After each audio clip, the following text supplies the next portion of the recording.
Iliq mehrini segindim ana, atvalab baqqantin sen meni emdi sen yok kadrini bilgende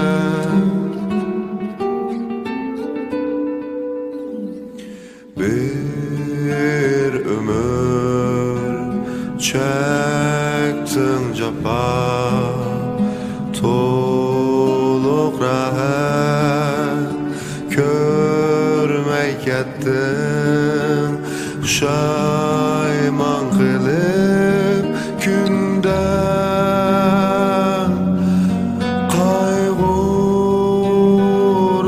qayg'urib yig'lab yuragim parchalanib endi sen yok kadrini bil